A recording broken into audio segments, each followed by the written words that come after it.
कहानी की शुरुआत में हम कॉन्ग को देखते हैं जो बहुत गुस्से में होता है। तभी वहाँ एक छोटी लड़की आती है जो कॉन्ग की सबसे अच्छी दोस्त होती है। कॉन्ग उस लड़की की हर बात मानता था, लेकिन उस वक्त उसका गुस्सा इतना ज्यादा था कि वह एक पेड़ को जड़ से उखाड़कर आसमान की तरफ जोर से फेंक देता है। वह पेड़ सीधा ऊपर जाकर एनर्जी वॉल से टकराता है, जिससे दीवार में छेद हो जाता है। असल में कॉन्ग को एक बनावटी दुनिया के अंदर कैद करके रखा गया था ताकि गॉडजिला को उसकी भनक न लग सके। करीब 5 साल पहले इन दोनों के बीच खतरनाक लड़ाई हुई थी, जिसमें गॉडजिला ने कॉन्ग को हरा दिया था। ये दोनों टाइटन्स एक दूसरे को दूर से ही महसूस कर सकते हैं, इसीलिए इंसानों को डर था कि अगर ये दोबारा आमने सामने आए तो फिर से तबाही मच सकती है। लेकिन अब कॉन्ग का साइज पहले से बहुत बड़ा हो चुका था, इसीलिए अब फैसला लिया जाता है कि कॉन्ग को दूसरी जगह शिफ्ट किया जाएगा। दूसरी तरफ हम बर्नी नाम के एक आदमी को देखते हैं। वह एपेक्स नाम की एक बहुत बड़ी टेक कंपनी में काम करता है, जो एडवांस रोबोट्स और मशीनें बनाने के लिए जानी जाती है। बर्नी को अपनी कंपनी पर पहले से ही शक था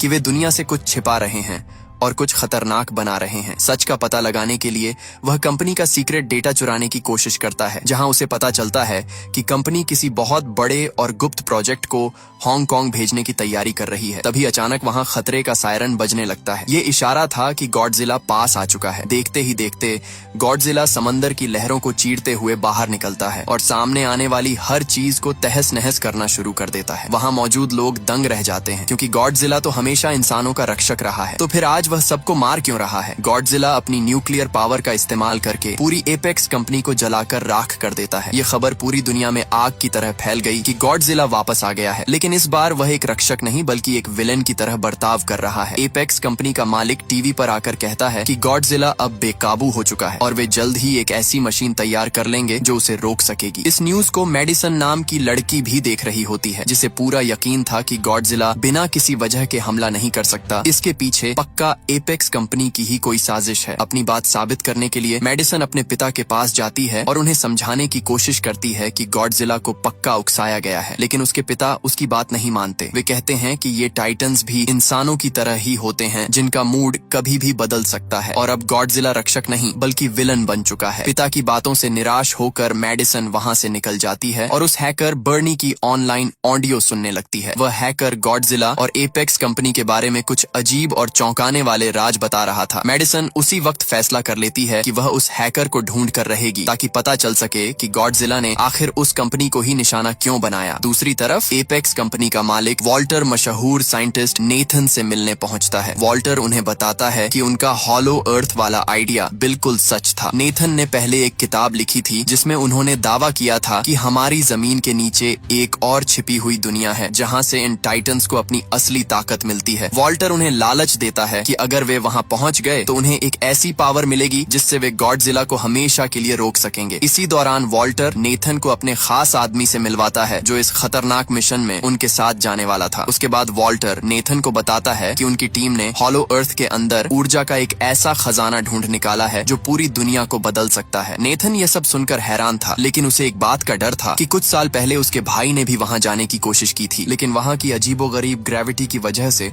उसकी जान चली गई थी। दरअसल हॉलो अर्थ में ग्रेविटी इतनी खतरनाक है कि वहां पहुंचते ही दबाव की वजह से इंसान और मशीनें चकनाचूर हो जाते हैं। इस पर वॉल्टर मुस्कुराते हुए कहता है कि उन्हें फिक्र करने की जरूरत नहीं है, क्योंकि उनकी कंपनी ने खास हीव नाम की एंटी ग्रेविटी कार्स बनाई हैं, जो उस भारी दबाव को आसानी से झेल सकती हैं। नेथन बताता है कि हर टाइटन के पास अपने घर का रास्ता ढूंढने की एक कुदरती ताकत होती है, इसलिए उन्हें हॉलो अर्थ तक पहुंचने के लिए कॉन्ग की मदद लेनी ही होगी, क्योंकि सिर्फ कॉन्ग ही उन्हें सही रास्ता दिखा सकता है। इसके बाद नेथन अपनी पुरानी दोस्त इलीन के पास जाता है, जो कॉन्ग की देखभाल करती थी। वे उसे समझाता है कि कॉन्ग को अब और ज्यादा समय तक इस नकली दुनिया में बंद नहीं रखा जा सकता। कॉन्ग का असली घर हॉलो अर्थ है और उसे बचाए रखने का यही एक रास्ता है, क्योंकि अगर वह यहाँ से बाहर निकला तो गॉडजिला उसे छोड़ने वाला नहीं है। काफी बहस के बाद इलीन कॉन्ग को ले जाने के लिए मान जाती है, क्योंकि कॉन्ग को बचाने का और कोई रास्ता नहीं था। इसके बाद पूरी आर्मी और जहाजों के काफिले के साथ कॉन्ग को भारी जंजीरों से बांधकर जहाज पर ले जाया जा रहा था। रास्ते में वह छोटी बच्ची इशारों में बताती है कि कॉन्ग बहुत गुस्से में है, क्योंकि उसे इस तरह जंजीरों में कैद रहना बिल्कुल पसंद नहीं आ रहा। आर्मी का लीडर भरोसा देता है कि वे गॉडजिला की नजरों से बचकर निकल जाएंगे। डॉक्टर भी जानती थी कि गॉडजिला और कॉन्ग की दुश्मनी सदियों पुरानी है। ये दोनों ही खुद को इस दुनिया का असली राजा समझते हैं और अगर ये टकराए तो समंदर के बीच ऐसी तबाही मचेगी जिसे कोई रोक नहीं पाएगा। दूसरी तरफ मेडिसन अपने दोस्त के साथ उस हैकर बर्नी के पास पहुंच जाती है। बर्नी उन्हें बताता है कि उसे शक था कि एपेक्स कंपनी छुपके से कोई ऐसी चीज बना रही है जो गॉडजिला को चुनौती दे रही है और शायद गॉडजिला को इसी बात का पता चल गया है, इसीलिए उसने कंपनी पर हमला किया होगा। दूसरी तरफ समंदर में जहाजों पर अचानक सायरन बजने लगता है। वह छोटी बच्ची घबराकर इशारा करती है कि गॉडजिला आ रहा है। गॉडजिला की मौजूदगी महसूस करते ही सब समझ जाते हैं कि अब जंग को टाला नहीं जा सकता। गॉडजिला समंदर की गहराई से बाहर आता है और रास्ते में आने वाली शिप को खिलौने की तरह चीरते हुए सीधा कॉन्ग की तरफ बढ़ता है। कॉन्ग अभी भी भारी जंजीरों में जकड़ा हुआ था, इसलिए आर्मी उसे बचाने के लिए गॉडजिला पर रॉकेट और मिसाइलों से हमला कर देती है। लेकिन गॉडजिला पर इनका जरा भी असर नहीं होता। वह हवा में उड़ रहे प्लेन्स को तबाह कर देता है। गॉडजिला गुस्से में आर्मी के जहाजों को नष्ट करने लगता है। उसके बाद सीधा कॉन्ग के जहाज को टक्कर मारता है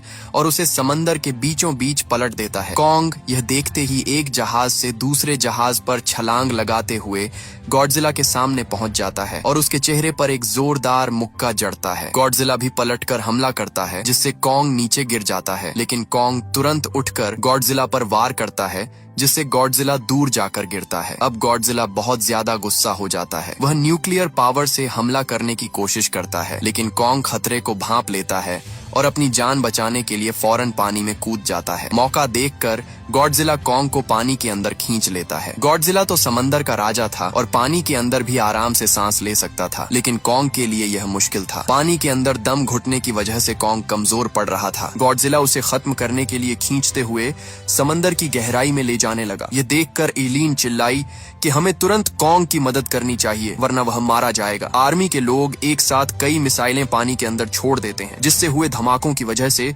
गॉडजिला की पकड़ ढीली हो जाती है और कॉन्ग पानी से बाहर आ जाता है। तभी नेथन समझदारी दिखाते हुए ऑर्डर देता है कि जहाजों के सारे इंजन और मशीनें तुरंत बंद कर दी जाएं। वे चाहते थे कि गॉडजिला को यह लगे कि उसकी जीत हो चुकी है और अब कोई जिंदा नहीं बचा। जैसे ही सब कुछ शट डाउन होता है, गॉडजिला एक बार गुस्से में कॉन्ग की तरफ देखता है और उसे मरा हुआ समझकर वहां से चला जाता है। आइलीन को डर था कि अगर जहाज दोबारा शुरू किए तो गॉडजिला फिर लौट आएगा। इस पर नेथन कहता है कि अब हम समंदर के रास्ते नहीं बल्कि कॉन्ग को हवा के रास्ते हेलीकॉप्टर्स की मदद से ले जाएंगे। दूसरी तरफ मेडिसन अपने दोस्तों के साथ चुपके से एपेक्स कंपनी के हेडक्वार्टर में घुस जाती है। वहां उन्हें स्कल क्रॉलर्स के बहुत सारे बड़े बड़े अंडे मिलते हैं जिन्हें कंपनी ने किसी गुप्त काम के लिए रखा था। अभी वे उन अंडों को देख ही रहे थे कि अचानक उस जगह का दरवाजा लॉक हो जाता है। असल में वे एक हाई स्पीड ट्रांसपोर्ट पॉड में फंस गए थे जो उन्हें उन अंडों के साथ बड़ी तेजी से जमीन के नीचे बने रास्तों से हांगकांग की तरफ ले जाने लगती है। दूसरी तरफ आर्मी हेलीकॉप्टर्स की मदद से कॉन्ग को एंटार्क्टिका के उस रास्ते तक पहुंचा देती है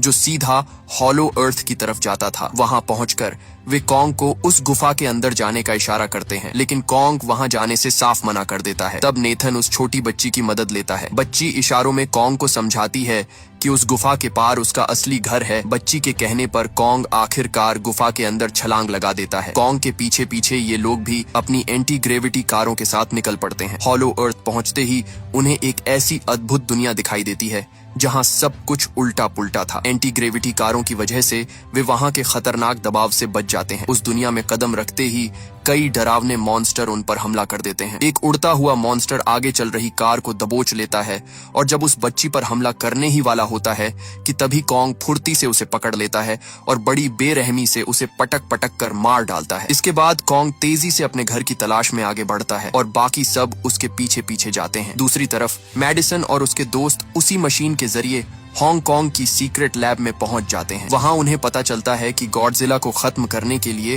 कंपनी ने लोहे का गॉडजिला तैयार किया है जिसका नाम मेचा गॉडजिला था। मेचा गॉडजिला को रेन सेरिजावा नाम का आदमी अपने दिमाग के जरिए कंट्रोल कर रहा था। यह देखकर मेडिसन और बर्नी को समझ आता है कि गॉडजिला ने आखिर क्यों इस कंपनी पर हमला किया था। मेचा गॉडजिला की ताकत को परखने के लिए उसके सामने स्कल क्रॉलर को छोड़ दिया जाता है। मेचा गॉडजिला अपनी लेजर बीम का इस्तेमाल करता है और पल भर में उस जीव के 2 टुकड़े कर देता है, लेकिन समस्या यह थी कि मेचागॉडजिला को पूरी तरह चलाने के लिए जितनी पावर चाहिए थी वह कंपनी के पास नहीं थी। वह खास एनर्जी सिर्फ हॉलो अर्थ में ही मिल सकती थी और यही वजह थी कि कंपनी का मालिक उस पावर को ढूंढ रहा था ताकि वह मेचागॉडजिला को हमेशा के लिए जिंदा कर सके। जैसे ही मेचागॉडजिला को थोड़ी देर के लिए टेस्ट किया जाता है, गॉडजिला को उसकी भनक लग जाती है। वह समझ जाता है कि कोई उसे चुनौती दे रहा है और वह तुरंत हांगकांग की तरफ बढ़ने लगता है। दूसरी तरफ हॉलो अर्थ की दुनिया किसी सपने जैसी खूबसूरत थी। वहाँ का असली खजाना यानी एनर्जी सोर्स एक विशाल महल जैसे पहाड़ के अंदर छिपा था। कॉन्ग उस पहाड़ के पास पहुंचता है,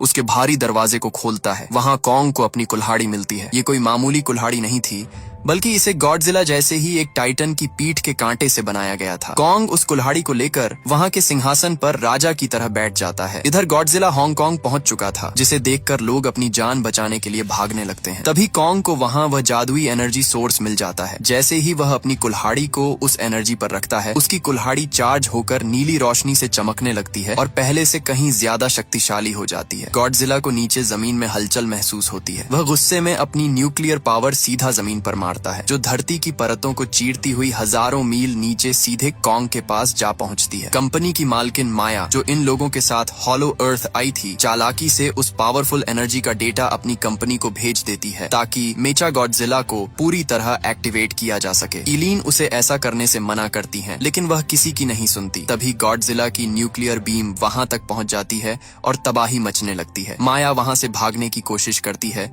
लेकिन कॉन्ग उसे देख लेता है और गुस्से में उसकी एंटी ग्रेविटी कार को हवा में ही पकड़कर चकनाचूर कर देता है। अब कॉन्ग अपनी जादुई कुल्हाड़ी उठाता है और गॉडजिला से लड़ने के लिए वह उसी रास्ते से भागते हुए सीधा हांगकांग की धरती पर पहुंच जाता है, जहां गॉडजिला उसका इंतजार कर रहा था। कॉन्ग अपनी कुल्हाड़ी से गॉडजिला पर जोरदार हमला करता है और उसे जख्मी कर देता है। गॉडजिला बार बार न्यूक्लियर पावर से कॉन्ग को खत्म करने की कोशिश करता है, लेकिन कॉन्ग अपनी फुर्ती से हर बार बच निकलता है। दोनों के बीच काफी देर तक लड़ाई चलती रही, पर आखिर में गॉडजिला कॉन्ग पर भारी पड़ने लगा। वह कॉन्ग को बुरी तरह घायल करके नीचे गिरा देता है और उसकी छाती पर पैर रखकर अपनी जीत की दहाड़ मारता है। गॉडजिला उसे वहीं छोड़कर जाने लगता है। उधर कंपनी के मालिक को वह एनर्जी मिल चुकी थी जिसका उसे इंतजार था। जैसे ही वह एनर्जी मेचागॉडजिला में डाली जाती है, मेचागॉडजिला पूरी तरह जाग उठता है। मेचागॉडजिला एक्टिवेट होते ही बेकाबू हो जाता है और सब कुछ अपने कंट्रोल में ले लेता है। वह सबसे पहले कंपनी के मालिक वॉल्टर को मारता है और फिर वहां मौजूद उसके सिस्टम को भी तबाह कर देता है। इसके बाद वह ऊंची दीवार को फाड़ते हुए मॉन्स्टर की तरह बाहर निकल आता है। गॉडजिला जैसे ही इस मेचागॉडजिला को देखता है, वह उससे लड़ने के लिए आगे बढ़ता है और दोनों के बीच लड़ाई शुरू हो जाती है। लेकिन मेचागॉडजिला की ताकत और उसकी मिसाइलों के आगे असली गॉडजिला टिक नहीं पा रहा था। मेचागॉडजिला उसे बेरहमी से मारता है और जमीन पर गिरा देता है। दूसरी तरफ मैडिसन और बर्नी मेचागॉडजिला को रोकने की कोशिश करते हैं, लेकिन सिस्टम लॉक होने की वजह से वे कुछ नहीं कर पाते। इधर कॉन्ग की हालत बहुत खराब थी। वह अपनी आखिरी सांसें ले रहा था। वह छोटी बच्ची जब कॉन्ग के सीने पर हाथ रखती है तो उसे महसूस होता है कि कॉन्ग की धड़कनें धीरे धीरे रुक रही हैं। नेथन समझ जाता है कि कॉन्ग को बचाने के लिए उसके दिल को एक जबरदस्त इलेक्ट्रिक शॉक देना होगा। वो अपनी एंटी ग्रेविटी कार को कॉन्ग के सीने पर ब्लास्ट करता है, जिससे एक बड़ा धमाका होता है और कॉन्ग की रुकी हुई धड़कनें फिर से शुरू हो जाती हैं। वह बच्ची इशारों में कॉन्ग को समझाती है कि गॉडजिला दुश्मन नहीं बल्कि दोस्त है और इस वक्त उसे मदद की जरूरत है। कॉन्ग तुरंत गॉडजिला की जान बचाने के लिए दौड़ पड़ता है। मेचागॉडजिला अपनी खतरनाक लेजर से गॉडजिला को खत्म करने ही वाला था कि तभी कॉन्ग वहां पहुंच जाता है और गॉडजिला को बचा लेता है। गॉडजिला फौरन समझ जाता है कि मेचागॉडजिला को हराने के लिए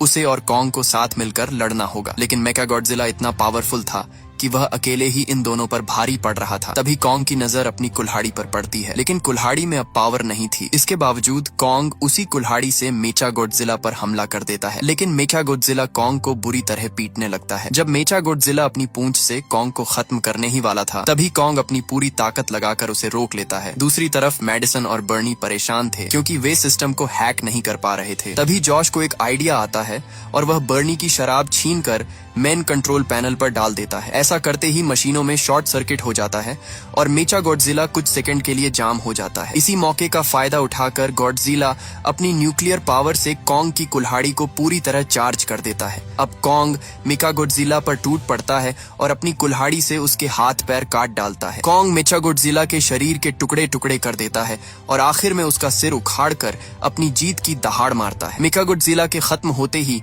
हांगकांग में सब कुछ शांत हो जाता है। गॉडजिला एक बार फिर खड़ा होता है और कॉन्ग भी अपनी कुल्हाड़ी उठाकर तैयार हो जाता है। लेकिन दोनों ने मिलकर एक बड़े दुश्मन को हराया था, इसलिए वे अपनी पुरानी दुश्मनी भूल जाते हैं। गॉडजिला वापस समंदर की गहराइयों में चला जाता है। इसके बाद कॉन्ग हमेशा के लिए अपने असली घर हॉलो अर्थ लौट जाता है। वह छोटी बच्ची भी उसके साथ वहीं रहती है। इसी के साथ ये कहानी यहीं खत्म हो जाती है। आपको वीडियो कैसी लगी कमेंट में जरूर बताएं और चैनल को सब्सक्राइब करना न भूलें। मिलते हैं अगली वीडियो में, तब तक के लिए गुड बाय।